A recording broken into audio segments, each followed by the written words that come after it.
Hello everyone. Today we are going to discuss on range. So we have already discussed what a trend is. So in a market we have only mainly I want you to focus Sutman to আহিলে আৰু bike কনসোলে Randy.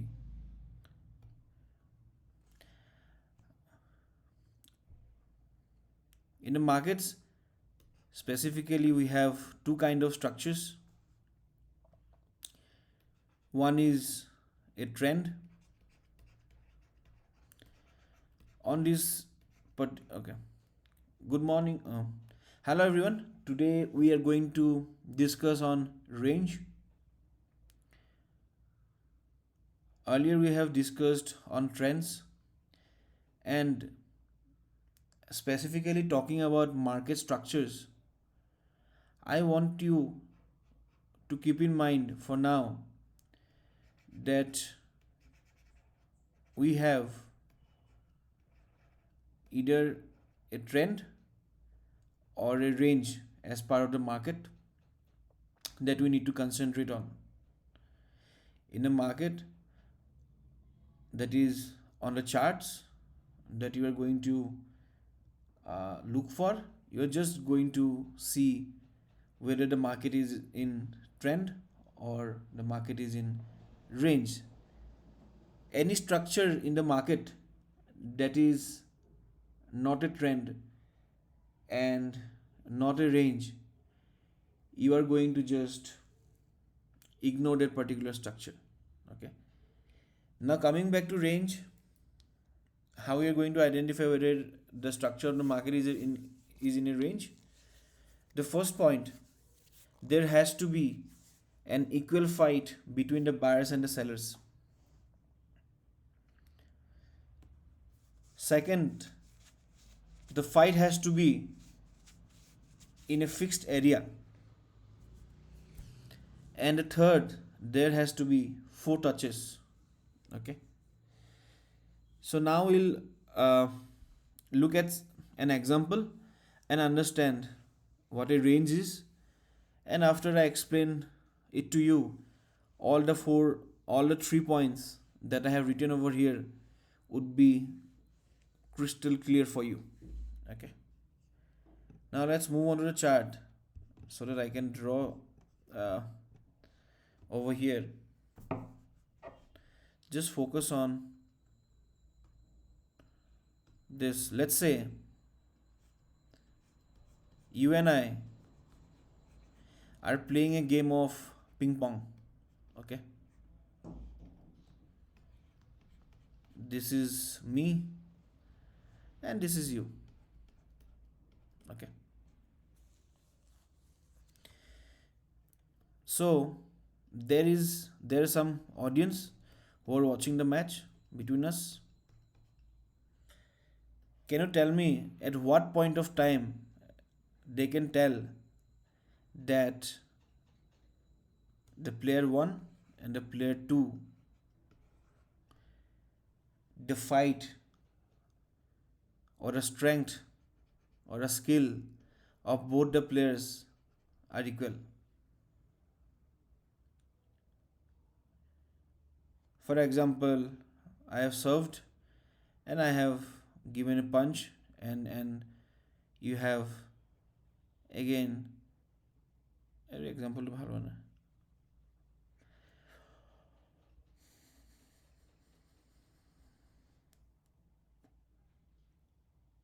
top spin.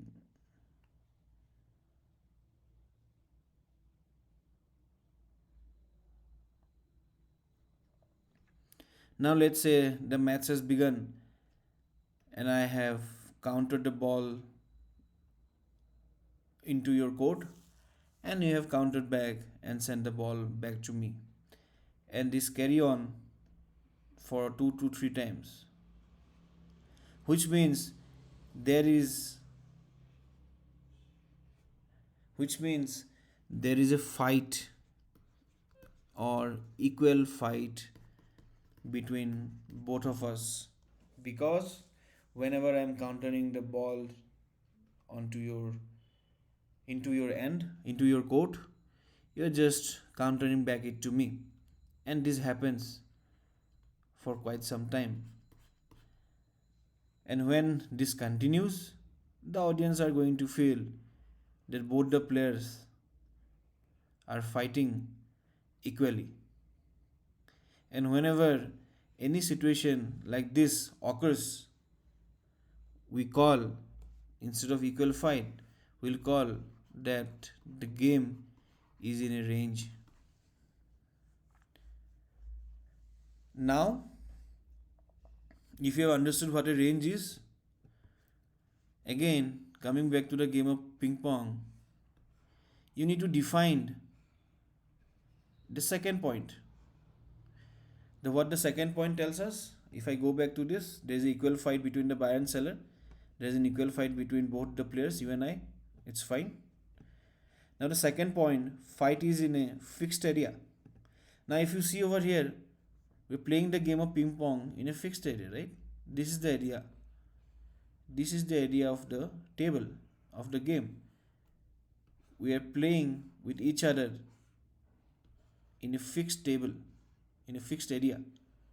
So which brings us to the second point, and that is the fight has to happen in a fixed area. Now both the 2 points are clear. Now the third point is 4 touches. So if I draw the board, the table over here, there has to be some way to define that there is an equal fight between both the players. So how about I define it and tell, if the player 1 counters the ball the first time and the player 2 counters the ball for the second time, again the player 1 counters the ball for the third time, and again the player 2 counters the ball for the fourth time. Whenever it happens, which means there are 4 touches. And whenever this happens, we tell that the match is in a perfect range and the strength of both the players are equal. So now coming to the fourth point, 4 touches. This is how we are going to define a range. So now if I show you an example, and if we apply these three logics, then you will be able to identify that whether we are in a range or whether we are in a trend.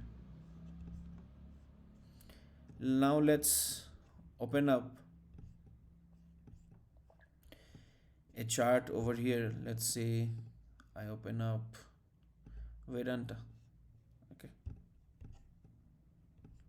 The first point is the strength of the buyers and seller has to be, there has to be a fight between the buyers and sellers, and also it has to be in a fixed area. If you can see over here, there are some fights between the buyers and sellers, right? But this is not in a fixed area. The price is moving up. The table, the board, it's moving up. So there is no range out here. There has to be a fight, and the fight has to happen in the same area. Now if you look at this particular fight, this is happening in the same area. If you can see, the first condition, there has to be an equal fight between the buyers and sellers. There is a fight between the buyers and sellers. The price is moving up and down. The second point is it has to happen in a fixed area. So if you can see, it is happening in a fixed area. Now coming to the fourth point, there has to be 4 touches. First touch, your counter, my counter, and again third touch, and we have a fourth touch. And at this point, at this moment, we're going to tell that the fight between the buyers and sellers are poised or in a range. And whenever we're going to see that, we're going to plan our entries.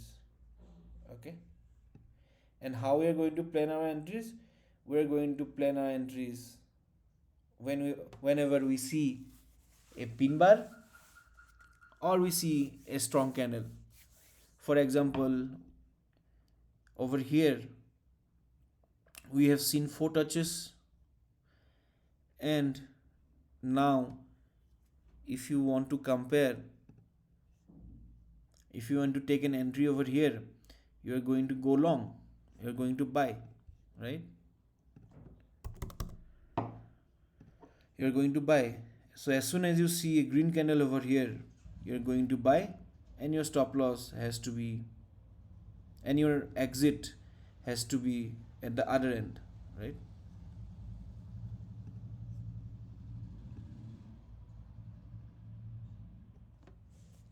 Over here, now again, since you know this is in a range, again from here you can take an entry whenever you see a red candle, and you're going to sell it. By red candle I mean there has to be at least one strong candle or at least a pin bar. By pin bar I mean the opposite pin bar, right? The bearish pin bar. So this is how we are going to take entries in a range. And whenever there is no trend, there is obviously going to be a, or there might be a range over there.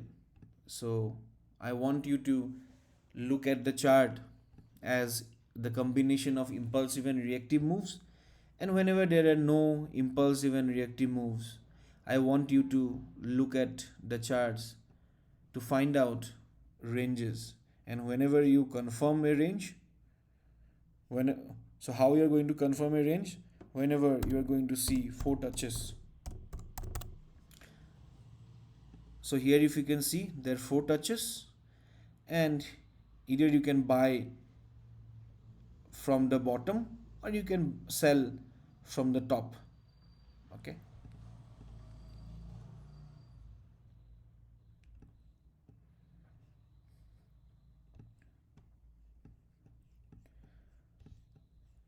now let's find one more range. If you can see over here, this is also a range, right? If you can see over here, this is also a range, a tight range.